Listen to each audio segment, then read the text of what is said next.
आप एक प्यारा सा एक कोई शायरी मारिए जो लव से जुड़ा हो। लव से जुड़ा है तो करना, मगर देवदास मत हम। वाह, वीडियो हो जाए तो कहा कि देख अपना यूट्यूब चैनल इलेक्ट्रिक आरबीजे। दोस्तों आज एक ऐसा भैया है जो कि एक कविता भी लिखते हैं और अभी आप देख सकते हैं ई रिक्शा चलाते हैं। तो चलिए भैया जी से हम कुछ जानने की कोशिश करते हैं। तो भैया जी आप अपने एजुकेशन के बारे में कुछ हमारे दर्शक को बताइए।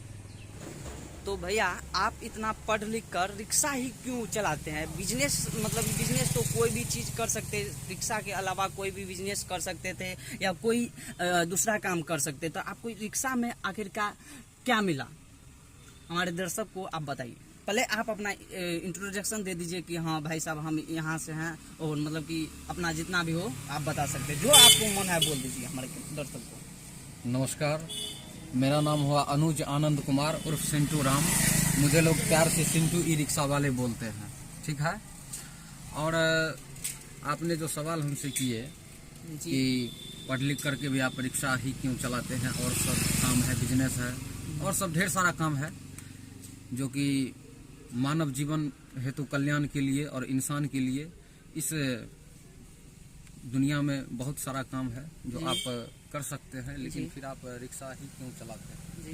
ये आपका कहना हुआ। आपने जो सवाल किए जी तो मेरा एक शायरी है, बोल सकते हैं हमारे दर्शक को। जाबाज है जियाले हैं आंधियों से खेले हैं, जाबाज है जियाले हैं आंधियों से खेले हैं, बिजलियों के पाले हैं, हम शांति का सवेरा है मानवता के उजाले हैं, पहचानो हमें हम सिंटू ई रिक्शा वाले हैं।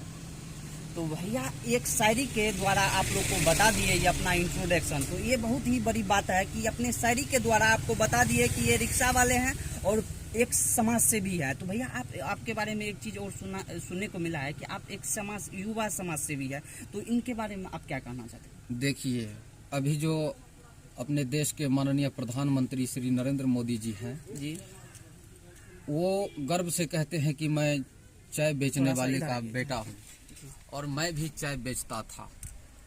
तो इससे लोगों को कुछ सीखने को मिलता है कि शून्य से शिखर पर कैसे पहुँचे, ठीक है जी जी।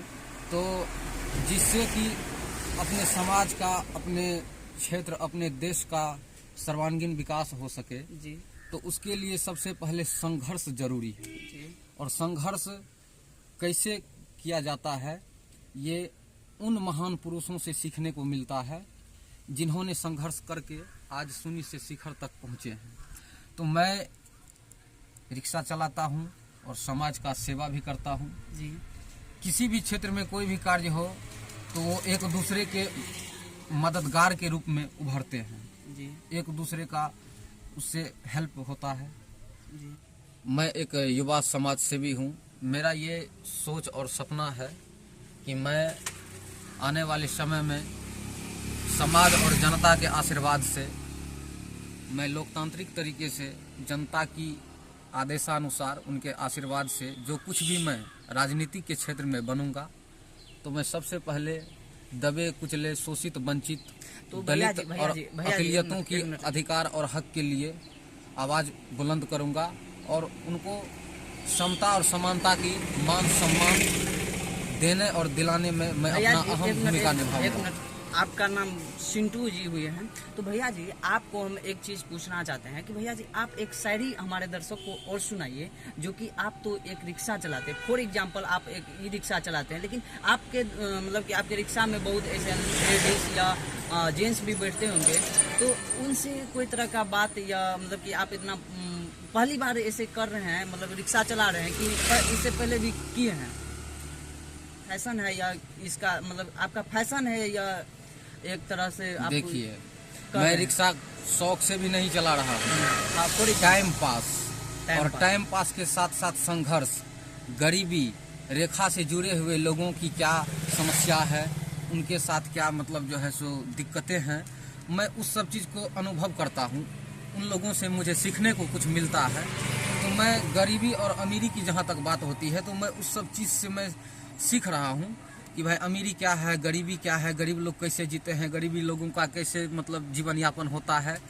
तो इससे मेरा एक सीखने को कुछ मिलता है, ठीक है। तो मेरा ये कहने का मतलब हुआ कि हम तो रिक्शा चलाते हैं और थोड़ा बहुत मैं कॉमेडी भी कर देता हूँ, लोगों को हंसा भी देता हूँ। तो हमारे दर्शक को एक बार तो हंसा के दिखाइए। आजकल के ज़माने में तो भाई, वैसे आजकल के ज़माने तो आजकल के ज़माने और पुराने ज़माने में भी प्यार मोहब्बत ये एक सिलसिला, एक परंपरा है कि लोगों के दिल और दिमाग में अगर कुछ खुशी का इजहार करना तो चाहते हैं। आप एक प्यारा सा एक कोई शायरी मारिए जो लव से जुड़ा हो। लव से जुड़ा। हाँ। देखना चाहना फिर मांगना या खो देना, देखना चाहना फिर मांगना या खो देना, ये सारे खेल है, इनमें उदास मत होना। खुद से भी मिल न सको तो इतने पास मत होना, इश्क तो करना मगर देवदास मत होना। वाह वाह, क्या बात है भैया। एक शायरी ऐसे मतलब कि शायर इतना बढ़िया है ना कि इसके बारे में हम कुछ नहीं कर सकते। तो भैया अभी हमारे ये ई रिक्शा इन्हीं का है, तो इन्हीं पर भैया से कुछ सवाल किए, तो भैया सारा सवाल का जवाब दिए। तो हमें अच्छा लगा कि इतना ज़्यादा हमको टाइम दिए, तो इसके लिए मैं धन्यवाद हूँ। और हमारे दर्शक को आप क्या कहना चाहते हैं? अगर भाई मान के चले हमारे दर्शक कोई कमेंट करे तो उसका रिप्लाई आप दे सकते हैं अगले वीडियो में। जी मैं ज़रूर दूंगा रिप्लाई। तो भैया से इतने ही बात किए। तो भैया अभी हम इन्हीं का ऑटो में हम कहीं जा रहे थे, इसी दौरान हमें एक भैया इन्हीं का रिक्शा में कहीं जा रहे थे।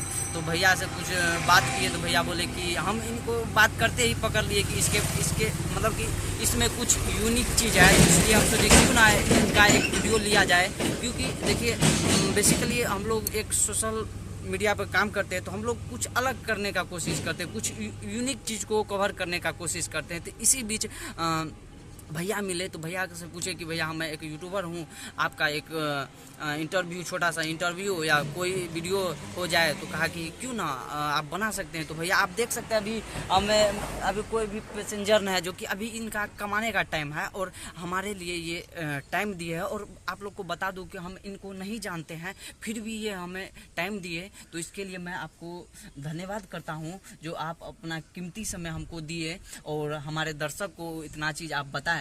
तो आप देख सकते हैं ये टोटो चलाते हैं, आपको पूरा दिखा देते हैं।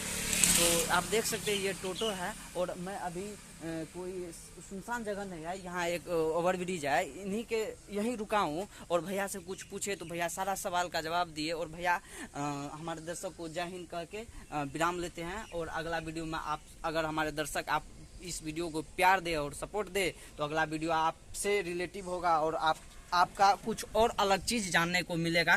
तो चलिए, जय हिंद, जय भारत।